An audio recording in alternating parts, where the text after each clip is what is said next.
Ayan na, ayan na. Magluluto tayo ng balbakwa, mga kaibigan. So, bilang pauna, ito, magigisa tayo ng mga sahog niya, luya, bombay, ahos, at saka konting mantika lang, mga kaibigan, para masangag natin ang maayos yung mga ingredients natin. Yan pa, may nalagay pa na parang star at saka celery yan, mga kaibigan, niya ang kulay verde na yan. So halu-haluin lang yang mabuti hanggang sa mag-dry talaga yung mga sahog niya, para yung aroma ng sahog ay lalabas talaga sa sabaw mamaya. Ayan, dinagdag na rin ang dahon ng celery kasi mas madaling sunog yun pag isinabay mo yung dahon sa kanyang tangkay. So ayan, halo-halo lang, mga kaibigan, mikos hanggang sa maging dry yung ating mga sahog dyan, mga kaibigan. So habang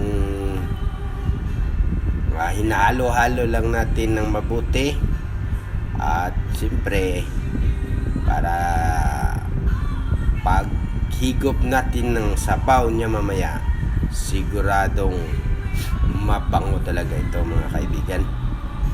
So ayan na, kita nyo yan, mga kaibigan, yan yung balat ng baka, yan yung pangsahog natin. Ito kanina yung sinangag na mga ingredients na ihahalo natin sa balat ng baka.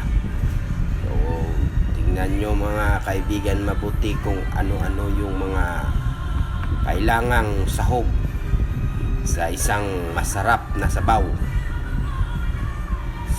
ng baka.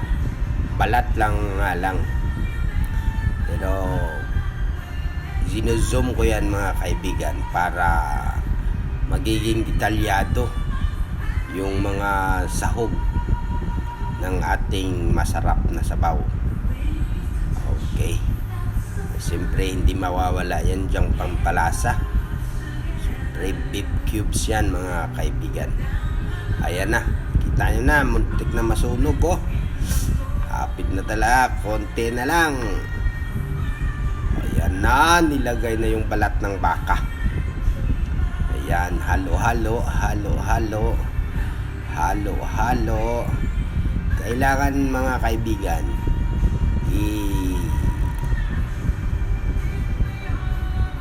palabasin talaga yung aroma ng sahog bago ilagay yung balat ng baka.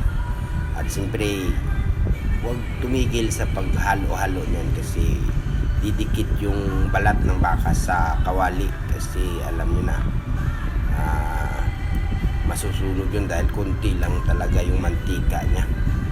Kasi hindi kailangan damihan ng mantika, kaibigan, kasi ang natural na lasa ng balat ay siyang kukusang magdadagdag ng mantikilya sa sabaw. Ayan, mga kaibigan. So bago nyo lagyan ayan ng sabaw, siyempre siguraduhin nyo muna na medyo malutong na yung balat konti, para paglagay nyo ng sabaw siguradong masarap.